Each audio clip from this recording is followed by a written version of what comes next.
check! It's English O'Clock! Ang pag-aaral ng English upang madaling matutunan, bakit hindi natin simplihan? Halika! Manood at makinig sa English Teacher ni Juan! Kung bago ka pa lang sa channel na to, huwag kang matakot. I made learning English easy for you. Please like, comment, and subscribe. At pakishare mo na rin sa iba para marami pang mga Juan na gaya mo ang matuto. Heads up everyone! I prepared another video lesson just for you. Listen carefully as we proceed with our discussion about story elements. Ready ka na ba? Tara! Start na tayo! The target most essential learning competency for this video is appraise the unity of plot, setting, and characterization in a material viewed to achieve the writer's purpose. Sino ba sa inyo ang mahilig manood ng films or movies? When you talk about a film you have watched, there is always a storyline creatively written by its writer. This storyline is made up of different elements that coherently keep the story together. Let us review some of these elements. So, ano-ano nga ba ang mga elements ng isang story or storyline? Narito ang mga pag-aaralan natin ngayong araw na to. Plot, setting, characters, conflict, and theme.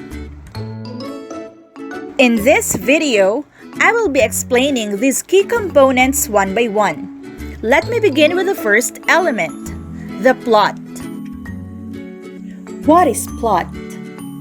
Plot concerns the organization of the main events of a work of fiction. Students, please take note that plot has 5 parts. These parts can be illustrated through a plot diagram. This is an example of a plot diagram. As you can see, it is somewhat similar to the image of a mountain composed of base, a slope going up, then the peak or the highest point, then a slope going down, towards the last part, which is the opposite base. Similarly, the parts of a plot diagram are the exposition, rising action, climax, falling action, and resolution. Let me now discuss each part. First is the exposition. It usually occurs at the beginning of a short story. Here, the characters are introduced. We also learn about the setting of the story. This section also presents other facts necessary to understanding the story.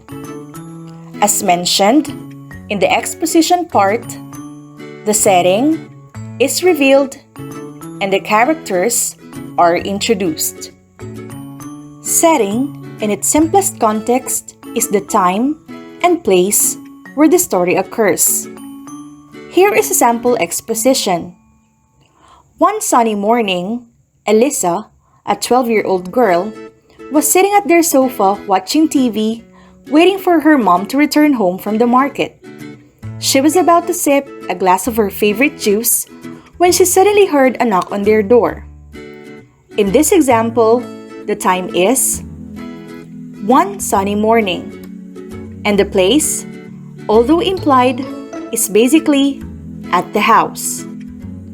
On the other hand, character is defined as the people or animals in the story. And in this example, the character is Elisa. It is common for a story to have 2 types of characters. The protagonist, or in our language, is the bida, and the antagonist, or what we call as the kontrabida. I believe you are all familiar with the legendary Filipino comic book entitled Darna, where Darna herself stands to be the protagonist or the main character, while Valentina is the antagonist or the bad character. Now let's proceed to the second part of the plot diagram, the rising action. This part includes all the events that lead to the climax. It also presents some type of conflict. Conflict is the struggle between two forces in the story. It also provides interest, suspense, and tension. Let's review the common types of conflict, which I know you have already learned in the previous years. Man versus man. In the given example, that is Cardo Dalisay against Bungo, the character of Baron Geisler, in the action TV series, Ang Probinsyano. Man versus society. Who can forget the box office hit Korean film, Miracle in Cell Number 7, that featured a mentally challenged man who was wrongfully imprisoned for murder? Man versus self. The character of Tom Rodriguez in the 2013 GMA TV series, My Husband's Lover, battled against himself as he tried to conceal his real identity of being gay. Man versus nature. A type of conflict presented in the 1997 American disaster film Titanic, whereby a luxurious ship hit a North Atlantic iceberg which caused many of its passengers to fight for their lives in order to survive. Man versus technology. So this picture is about an ordinary man fighting against Iron Man, a superhero created by advanced technology.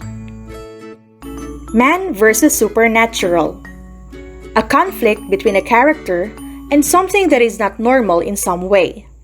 Supernatural elements include ghosts, omens, and superstitions. Let's proceed to the third part of the plot, which is the climax.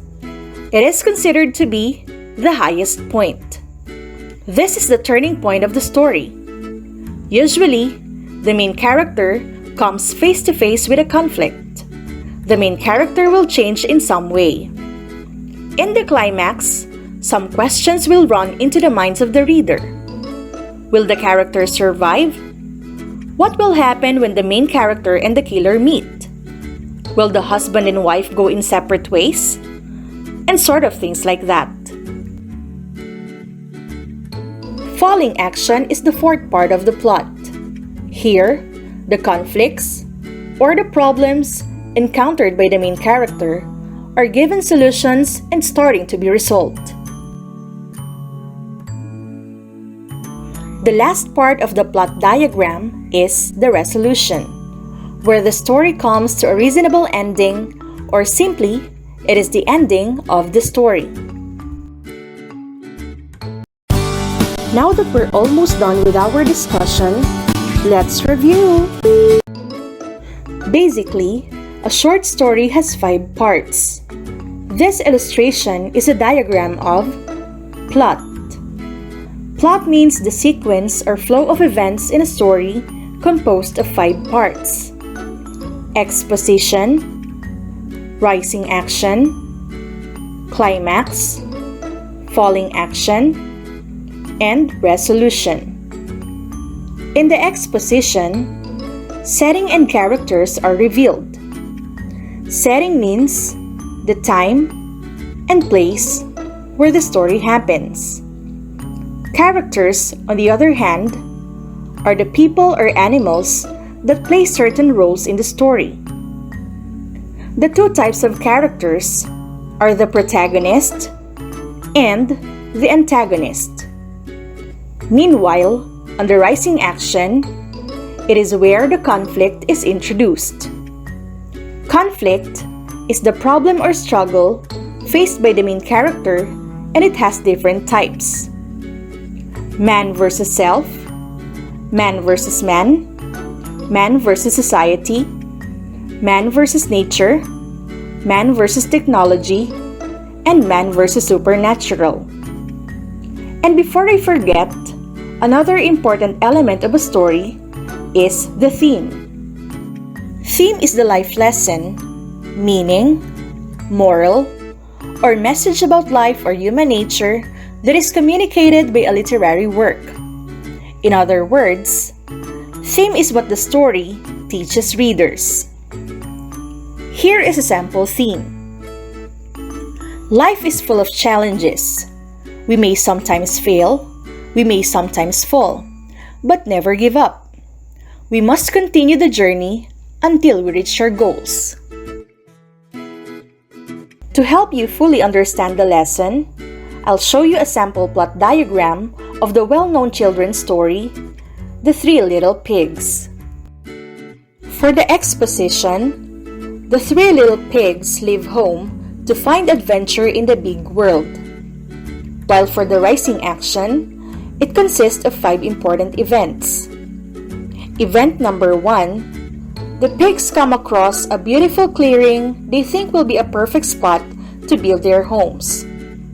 Event number 2, pig number 1 builds a house of straw. Pig number 2 builds a house of sticks. And pig number 3 builds a house of bricks. Event number 3, Big Bad Wolf blows the straw house down and pig number 1 escapes to pig number 2's house. Event number 4, Big Bad Wolf blows the stick house down and pig number 1 and number 2 escape to pig number 3's house. Event number 5, the Big Bad Wolf tries several times, but he can't blow down the brick house. For the climax, Wolf decides to sneak down the chimney to get the pigs. Falling action, Wolf falls into boiling pot of soup. And for the last part, the resolution, the Big Bad Wolf is so scared of the 3 pigs that he runs off in the woods never to be seen again. The 3 little pigs live happily ever after. Now let's respond to the following questions. First, what is the setting? The setting is the beautiful clearing where the 3 little pigs build their homes. Time was not exactly known, but it was the time their mother thought it was appropriate for them to leave the home. Who is the protagonist? The protagonist is pig number 3. Who is the antagonist? The antagonist is the Big Bad Wolf. What is the type of conflict? Man versus man. And the final question is, what is the theme? Hard work pays off. The foundation we build for ourselves is important because it determines the stability of our life in the future. Although, it took long for the 3rd pig to build his house, but in the end, it was the one which saved them from the bad wolf. So did you learn something today? Sure ako na hindi ka na nosebleed. If you want more of this video tutorial and learn English in a light speed, huwag kalimutang mag-subscribe at i-turn on ang notification button para updated ka sa mga bagong lessons. Ako ang teacher mo, ang English teacher ni Juan. Class dismissed. See ya!